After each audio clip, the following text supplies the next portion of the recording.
He was known as a name spoken only in whispers, a young Korean Mafia boss whose rise had been swift and merciless.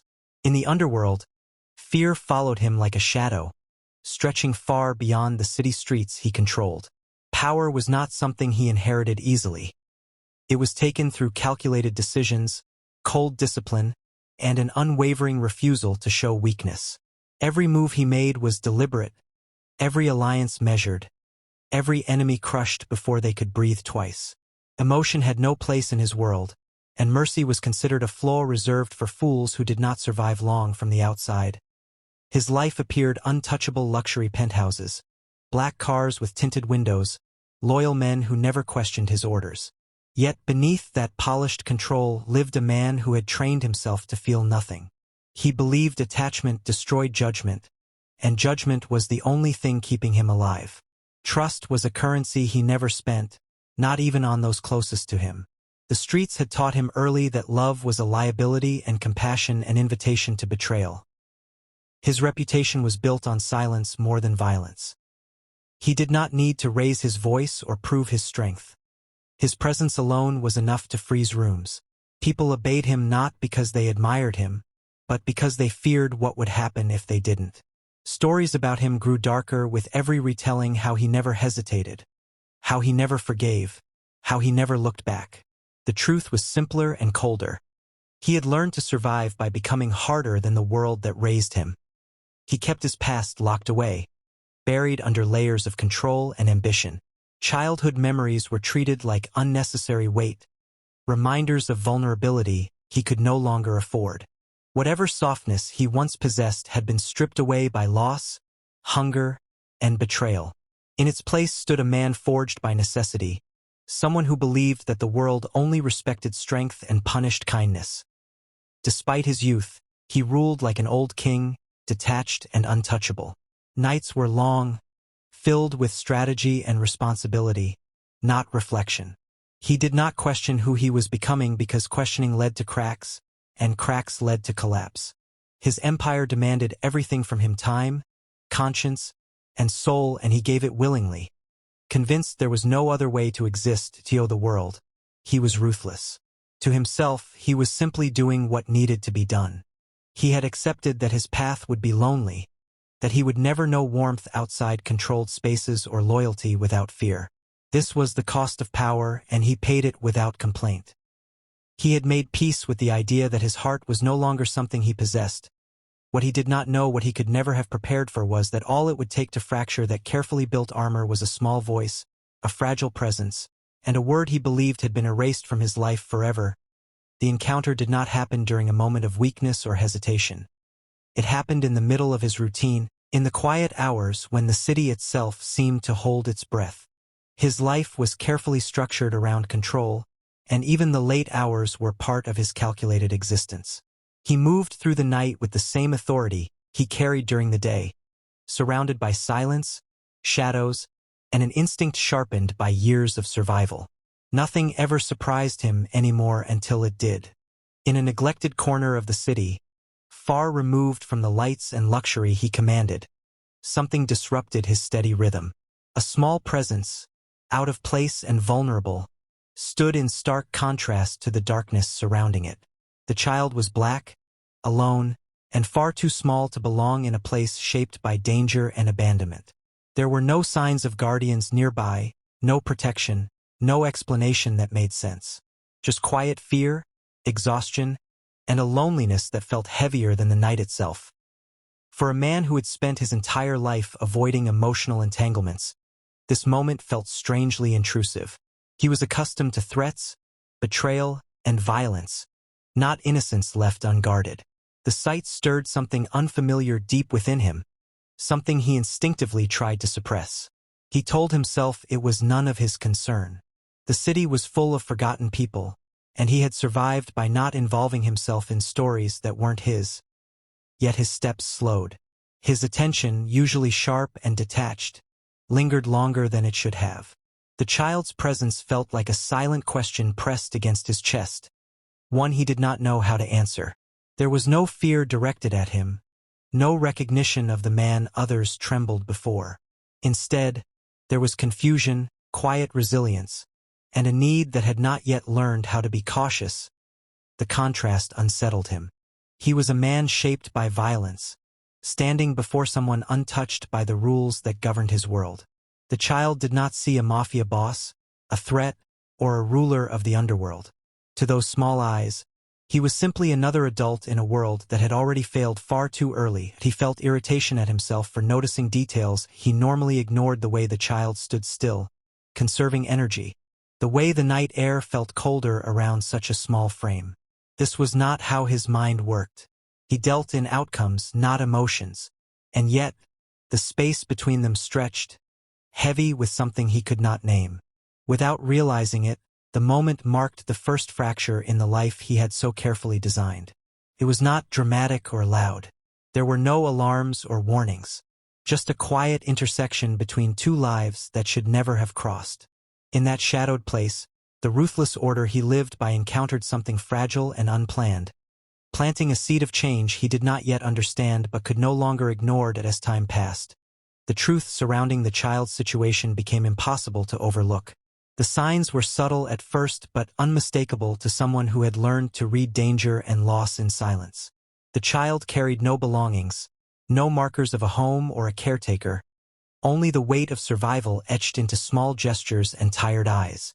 It was clear this was not a momentary separation or a simple mistake. This was abandonment layered with neglect, the kind that left scars deeper than hunger. The child's condition spoke louder than words ever could. Thin clothing against the cold, careful movements that suggested a life shaped by uncertainty, and an awareness far too mature for someone so young. This was a child who had learned to stay quiet, to occupy as little space as possible, as if the world might punish them for being noticed. That realization stirred something inside the man that he had long buried, a distant recognition of what it meant to grow up without protection. He had spent years convincing himself that the world was cruel by nature, that only strength allowed survival.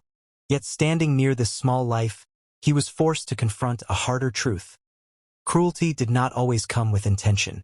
Sometimes it came through absence, through doors that never opened, promises never kept, and hands that never reached back.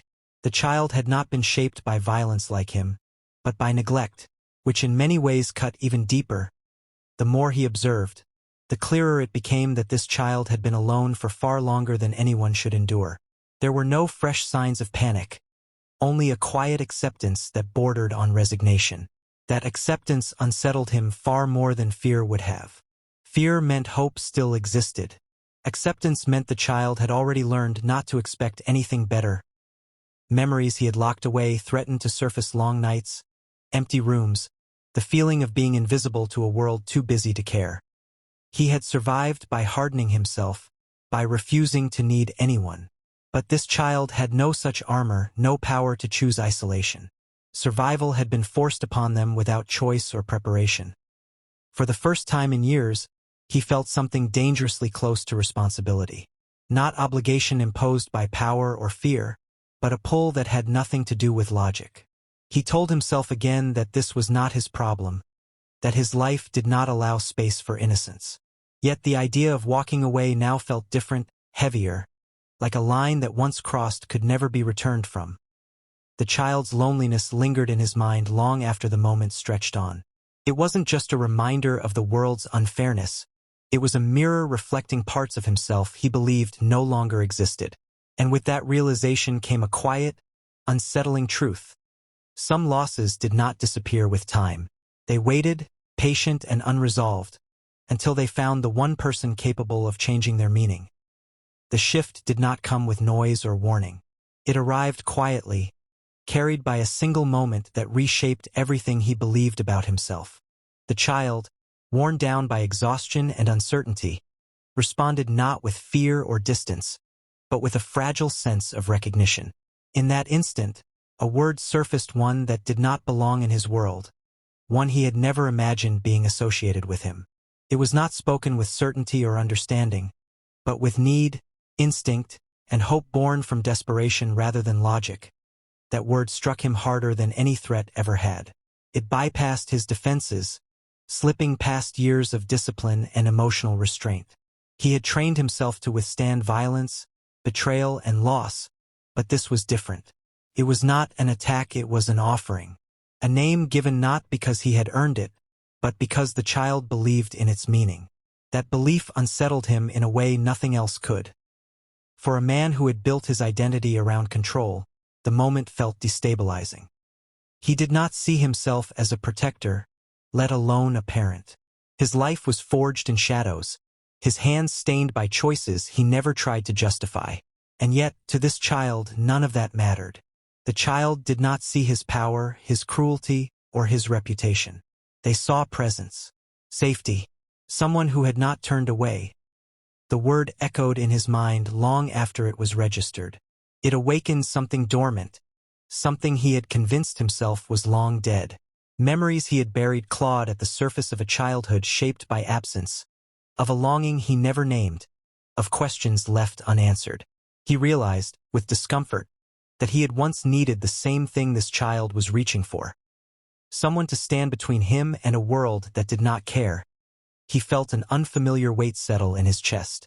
It was not anger, nor fear, but responsibility layered with tenderness he did not know how to carry.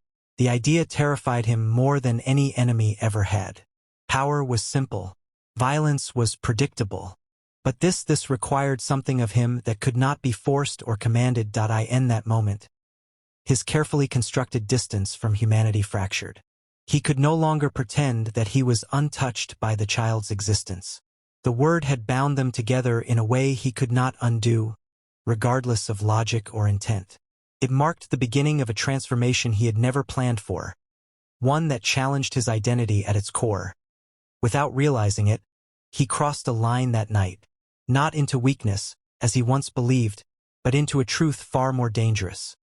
That even the hardest hearts can be claimed by the smallest voices, and that sometimes the most powerful changes begin with a name spoken in trust. After that moment, nothing inside him returned to its former stillness. The word lingered like an echo he could not silence, repeating itself in the quiet spaces of his thoughts where planning and strategy used to live. He found his focus slipping, his instincts no longer driven solely by calculation. For the first time in years, something had disrupted the order he relied on to survive, and it came not from an enemy, but from a place of innocence. He began to notice changes in himself that felt unsettling and unfamiliar.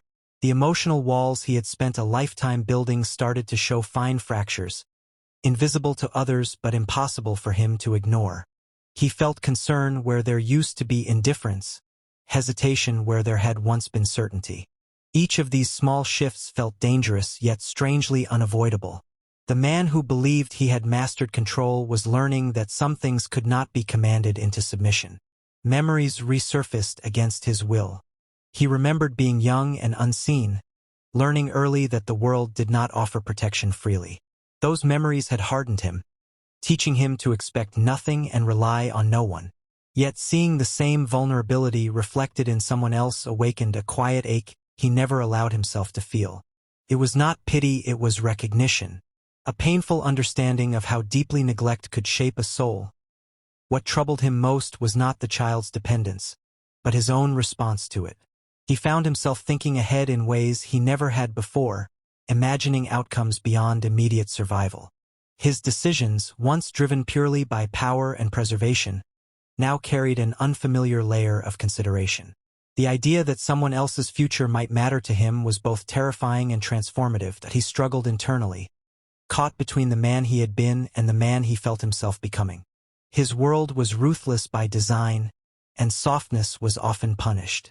He knew that attachment could be exploited, that affection could be turned into leverage by those who wished him harm.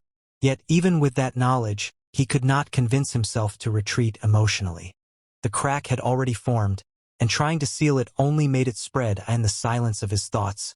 He realized a truth he had long denied.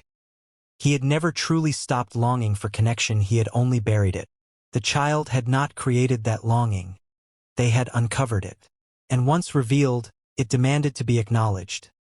These cracks were not signs of weakness, as he once believed. They were proof that his heart, though battered and scarred, was still capable of change. That realization frightened him more than any threat he had faced, because it meant he could lose something he now felt compelled to protect. But it also offered something he had never known: he was missing a chance to become more than the man everyone feared. The change within him slowly began to reflect in the way he viewed his world. Power had always been his shield, his weapon, and his identity. Every decision he made was measured by how it strengthened his control or eliminated a threat. But now, power alone felt incomplete. For the first time, it was no longer just about maintaining dominance, it was about safeguarding something fragile that existed outside the rules he lived by. He became more aware of the dangers surrounding him, not with paranoia, but with a sharpened sense of responsibility. The child's presence altered the meaning of risk.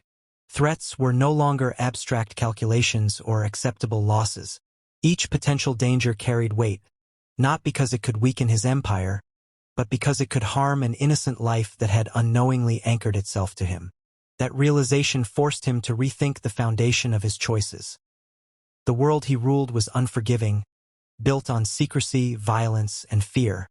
He knew better than anyone that innocence rarely survived long in such spaces. This knowledge unsettled him deeply. It created a constant tension between the life he had constructed and the one the child deserved. He began to understand that protection meant more than physical safety. It meant distance from darkness, from corruption, and from the kind of cold lessons he himself had learned too early. His instincts shifted. Where he once prioritized expansion and retaliation, he now considered restraint. Silence became preferable to noise, caution more valuable than conquest. These were not strategies born of weakness, but of intention. He was still powerful, still feared, but now that power carried purpose beyond survival. It became a means rather than an end. Internally, he wrestled with doubt. He questioned whether someone like him had the right to protect innocence, whether his past disqualified him from shaping a future for someone else. Yet each time he considered stepping away, the thought of abandonment, of repeating the same cycle of loss, felt unbearable. He knew what absence did to a child. He had lived it. He refused to become another shadow that vanished when things grew difficult. Protecting the child meant protecting a part of himself he never knew existed. It required vigilance, patience, and restraint, qualities he had rarely needed before. In guarding that small life, he found himself confronting his own humanity, acknowledging that strength was not just the ability to destroy, but the courage to preserve. This shift marked a defining moment in his journey. He was no longer protecting only territory, influence, or reputation. He was protecting hope. And in doing so, he began to understand that real power was not found in fear, but in the choice to stand between innocence and the darkness he once embraced without question. Change rarely goes unnoticed in a world built on fear. The moment his behavior shifted, the balance around him began to tremble. Those who had watched him for years, rivals, traitors, and silent observers, sensed that something was different. His decisions were still sharp, his authority intact, yet there was a restraint in him that had not existed before. In the underworld, restraint was often mistaken for weakness, and weakness invited challenge. Whispers began to spread. Movements were questioned. Loyalty was tested. Enemies who had once kept their distance started probing the edges of his empire, searching for fractures they could exploit. They did not yet know the reason for the change, but they recognized opportunity when they saw it. A man who once ruled with pure detachment now hesitated, and hesitation was dangerous. The closer his enemies moved, the more aware he became of the fragile line he was walking. Every threat felt sharper now, not because his life was at risk, but because someone else's safety was unknowingly tied to his. The child's presence transformed danger into something personal. This was no longer a game of power or reputation. The stakes had multiplied, and failure was no longer an option. He saw patterns emerging, subtle challenges to his authority, calculated provocations designed to pull him back into chaos. Rivals grew bolder, sensing that the man who once crushed opposition without hesitation might now think twice. They did not understand that while he had softened in one way, he had hardened in another. His resolve to protect had become unbreakable. Internally, he struggled with the reality that attachment had given his enemies leverage, even if they didn't yet know it. The fear of exposure loomed constantly. One mistake, one revealed truth, and everything he was trying to preserve could be destroyed. This pressure weighed heavily on him, but instead of pushing him back into cold detachment, it sharpened his focus. Rather than retreating, he adapted. He became quieter, more strategic, choosing patience over force.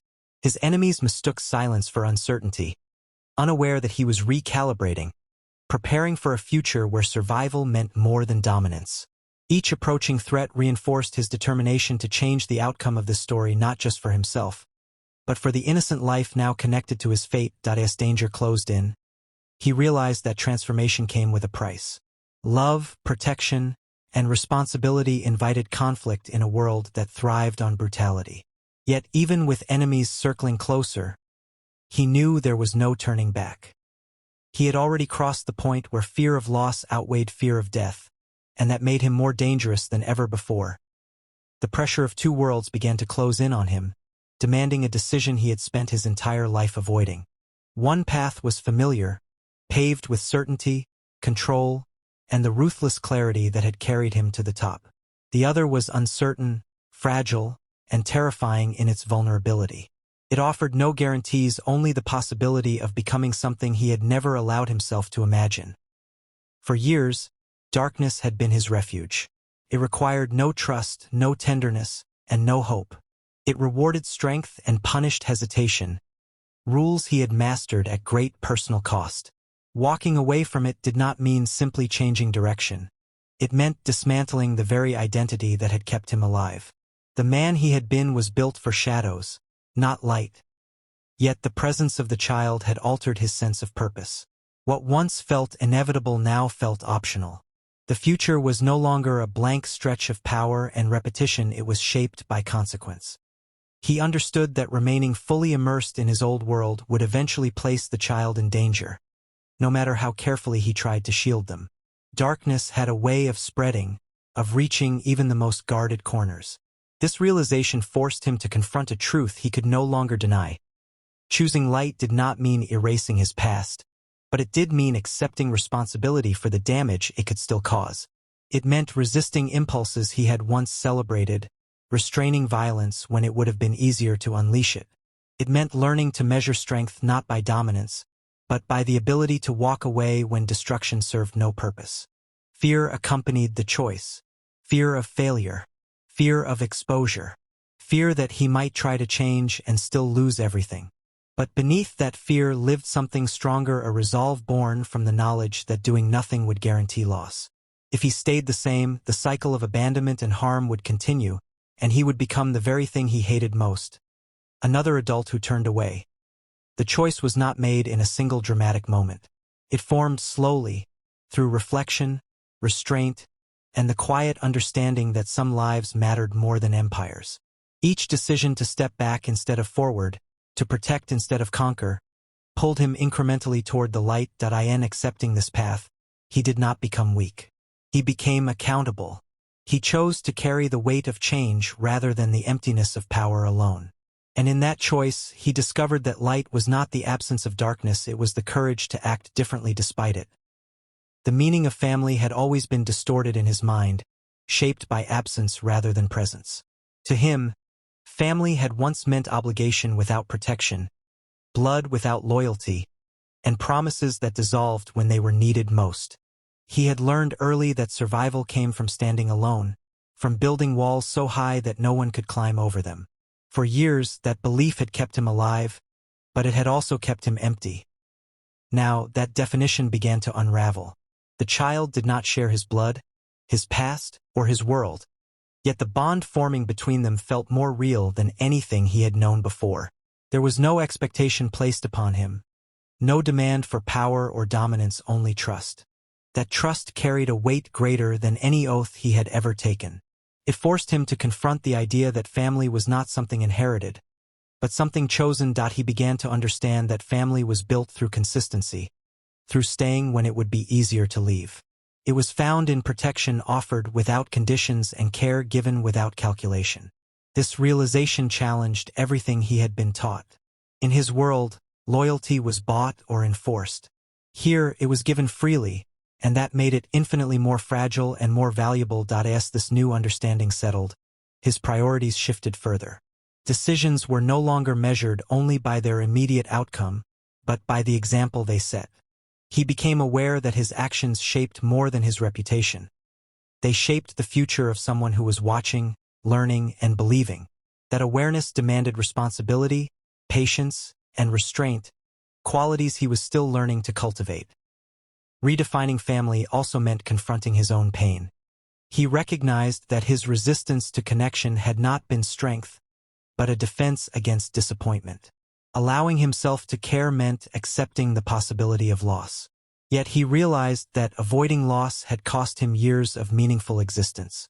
What he had feared was not attachment itself, but the vulnerability that came with it. Through the child, he began to rebuild his understanding of belonging.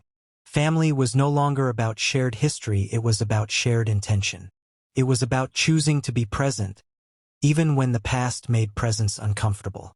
In embracing this truth, he allowed himself something he had never truly known. A sense of home that did not depend on walls, power, or fear. This redefinition did not erase who he was, but it reshaped who he could become.